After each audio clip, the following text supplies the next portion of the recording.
Thank you.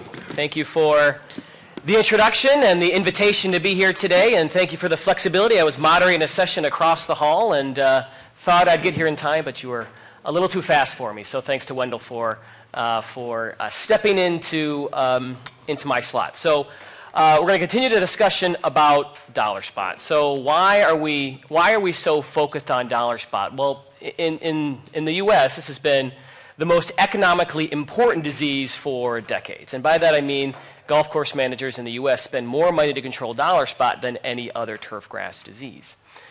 But it's a disease of increasing severity here in Europe. Maria at the opening session yesterday talked about the discovery of dollar spot for the first time in, I believe Sweden was the first location in 2013. It has since spread throughout all of Scandinavia. I talked with an agronomist from Germany a couple of weeks ago, and in his opinion it was becoming the most important disease of turfgrass throughout most of Europe as well. And of course this is an impact of climate change. Not only temperature, but also that relative humidity. From the work that I've done with the Smith-Kearns dollar spot model that Wendell just mentioned, really relative humidity is the driving force behind dollar spot development. Temperature plays an important role, but relative humidity is really the driving force. So with climate change, we're having more moisture in the atmosphere, in the air, and that's driving more severe dollar spot outbreaks. And the future of chemical control is uncertain at best, right? So certainly here in Europe, there's not many chemical options. When we look at chemical use in the United States, we have cost issues that Wendell mentioned. Probably more importantly, though, in my opinion, is the rise of fungicide resistance, right? Probably the most popular new class of chemistries are the SDHI class of fungicides, and they had been having extremely effective success against dollar spot, long-lasting success, but we're seeing rapid development of resistance to that class. And so we have few options and not a lot of new products coming down the pipeline. And so looking at some of these alternative options for controlling dollar spot is really important and will only increase in importance moving forward. So when we talk about non-chemical options or alternative options, we can kind of divide them up into two groups. The first one is, what do we do to the plant? How do we alter how the plant is behaving? So we've got things like host resistance. Stacy Bonos this morning gave a great talk discussing the different types of species and cultivars available. We see a huge difference in resistance to dollar spot depending on the type of species you select and the type of cultivar within that species. Dew removal, Wendell talked about rolling. There's multiple ways you can remove dew. We'll talk about some of that in a few minutes. Altering fertility. Nitrogen is typically the primary nutrient that is altered to control dollar spot. There hasn't been a lot of effect from altering your phosphorus or your potassium. So nitrogen is the primary nutrient that we focus on, and then looking at pH adjustments. These are all things that we can do to the plant to alter the environment and make it less conducive for dollar spot. And then the other side of the equation are other things, non-synthetic fungicides that we can apply to either increase a host defense response, right? We're talking about things like acid-benzolar, which is a common and well-studied defense response inducing agent that we can apply, has some effect on dollar spot. Other things like phosphites, which can have impact against microdochium and pythium, mostly through a host defense response. We find that there's not really an impact with dollar spot. So there's not a lot of really great host defense response options for dollar spot. Biological control and iron sulfate and mineral oil are other alternatives, and I'm going to talk about those in some more detail as we go throughout the rest of the presentation. All right, so one of my papers that I'm presenting at this conference, I'm going to present it Thursday afternoon, is evaluating biological and oil-based fungicides for dollar spot suppression on turfgrass. All right, so I'm going to talk about this in much more depth on Thursday afternoon if anybody wants to come back, but we're just going to talk about this relatively quickly, what we did here. And we looked at let's see, 1, 2, 3, 4, we looked at 7 different alternative type products. 2 of these were oils, so Civitas is a mineral-based oil, and then Timurex Gold is a tea tree extract. Emerald is the synthetic fungicide, so kind of our positive control. And then all the other products up there, Nordica, Double Nickel, Rhapsody, Actinovate, Zeo, and Serenate are different microbial organism products. And so we tested this in 2017 and 2018 at our research facility in Madison, Wisconsin. We applied these products repeatedly according to their label directions on the same exact plots for 2 years. We wanted to give these products the best possible chance for success to control dollar spot, and what we found is that there's very limited activity of any of these products. Right, so the y-axis here is the area under the disease progress curve. Basically, that's a summation of all the dollar spot that occurred on that treatment for the whole year. Right? So you kind of just take all your dollar spot of all your rating dates, and you pile them up into this one number, and that's the area under the disease progress curve. Here's our non-treated control in 2017, and we're looking for lines that are lower or higher, these mean values. And what we're not seeing, we see the positive, the fungicide, right? That one's working really well, we would expect, but we're not seeing really much in the way of difference. The lowest one, aside from Emerald, is Civitas. Really wasn't statistically significant if you look at the season as a whole. If we go to the next year, 2018, it's a pretty similar picture. Here's the non-treated control. Emerald performing very well. And really, there's variation in how these other biological products are performing, but none of them really are markedly less than the non-treated control, Civitas being an exception to that. So basically, in looking at these products, now of course these are not all the biological products on the market, but we tried to do kind of a snapshot of different organisms and different oils. And Civitas was really the only one that was providing any statistically significant control, even for a portion of the year.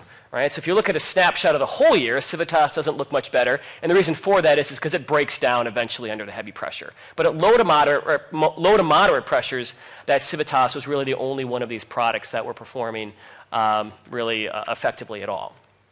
So you might look at this and say, well, Paul's not a biocontrol fan. And well, I'm not right now, but I'm really optimistic about where biocontrol is going. For a couple of reasons. One, I think there's a lot more investment from the private sector in new biocontrol products. I think kind of traditionally they were sort of fringe products. But there's a lot more investment going into these areas, and I think we're going to see better organisms come out, better formulations, more research into how we use these, right? I think what's important about biologicals is you don't just take out the fungicide you were going to use and pop in a biological. It's more of a holistic building up some of these resistant populations. So that's one aspect. I think the products are going to be better. Number two, though, is with our advancements in microbiome research, we're going to understand the whole community of microbes that are there much better. You know, we already understand it much better than we did 5 years ago, and 5 years from now, we're going to understand it better as well. And with biocontrol in particular, right, you're not, you know, with a fungicide, it's kind of the fungicide versus the pathogen. With a biocontrol, you're trying to integrate that biocontrol organism into the very large and robust community that's already there. And so traditionally, we haven't known much about that other community that's there, and we're learning a lot more. My lab has multiple projects going into the microbiome aspect. And so I think in a couple of years from now, I think we're going to have much more success. I'm really optimistic about where the future of biocontrol is going. But unfortunately, with this, you know, in our study, we didn't really have anything that was commercially viable that we would recommend to a golf course manager. All right, dew removal. Dew removal works. It lowers dollar spot. Let's temper the expectations, though, okay? I'm part of a multi-institute study that is looking at the use or the impact of dew removal on the amount of dollar spot that occurs. We did this over about 8 locations starting the summer of 2021. We're continuing it this year. And you know, I just pulled this data out quickly from what we did it at Wisconsin. So again, here's that dollar spot area under the disease progress curve.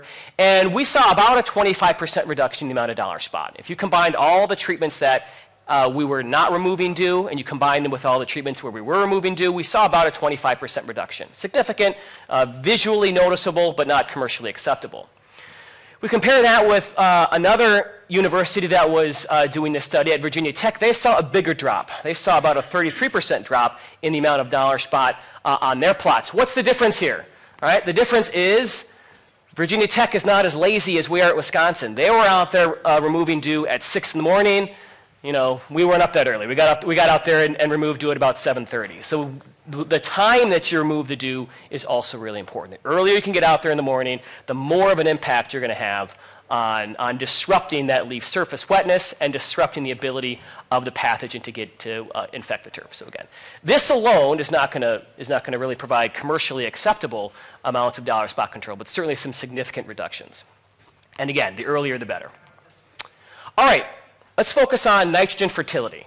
Right, so this is a study that I had a master's student, Ron Townsend, who's now with Syngenta Canada. He did this project for his master's back in 2016 through 2018. No fungicides were applied. This is on a bentgrass, Pencross bentgrass putting green in Madison, Wisconsin. Non-treated, and then fertilizer, right? Nitrogen fertilizer. And that nitrogen fertilizer was applied as a liquid foliar applied urea every 2 weeks throughout the course of the growing season. So there's clearly an impact of nitrogen, okay? So this study, here's sort of the design of the study. We did this at 2 locations, one at our research facility in Wisconsin, and then 2 at a golf course just outside of Chicago. And it was a pretty simple study, right? We're going to try not to be complex if we don't have to be. Right? We had a non-treated control and then just urea applied in a foliar manner at 4 different rates. So those are I got the rates wrong because those are actually the pounds per 1,000 square feet, but I apologize for that. But these are basically kind of low levels of nitrogen, sort of a moderate level of nitrogen, and then this is a really high rate of nitrogen. What we expected in this study was that we would see a dose response. With each increasing rate of nitrogen, that we would see a decreasing amount of dollar spot. That is what we expected going into the study. We did not see that, right? So here are the actual proper rates. So it was 0, 5, 9.8, 18, and then 28 kilograms of nitrogen per hectare per year. What we noticed is that basically if we combine all of our data points from both locations over 2 years, we saw relatively minor impacts of nitrogen on the amount of dollar spot at the lower levels, and then a huge drop-off.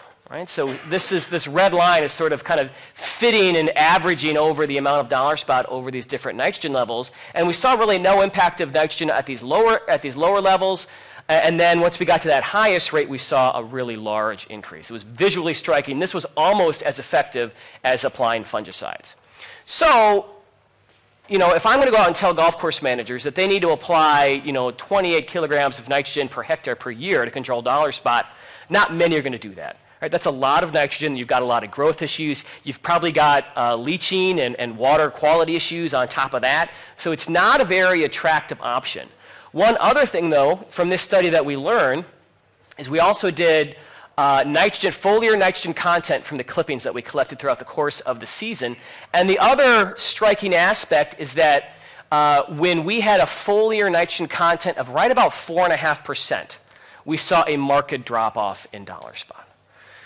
So what this tells us, if there is another way we can get to 4.5% nitrogen without applying, 29 pounds or 29 kilograms of nitrogen per hectare per year, maybe that's an effective way, right? Maybe there's different types of nitrogen, or maybe there's adjuvants or PGRs. If we can combine different aspects to try and get up to this 4.5%, that might be an effective way to reduce dollar spot without putting down those really large amounts of nitrogen.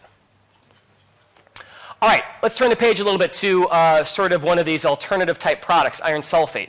So iron sulfate, there's quite a bit known about iron sulfate for microdocium fusarium control. John Dempsey out of Ireland's done a lot of that work. Clint Maddox out of Oregon State has done a lot of that work. And on dollar spot, a lot of this work was done at Virginia Tech a few years ago, where Wendell was prior to going to the University of Arkansas.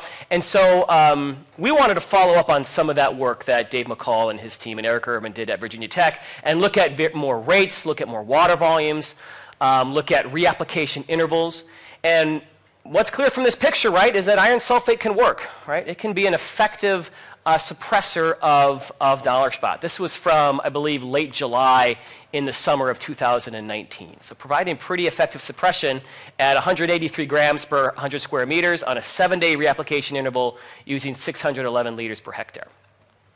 All right, so the study that I'm going to talk about then, we compared 3 different rates of iron sulfate.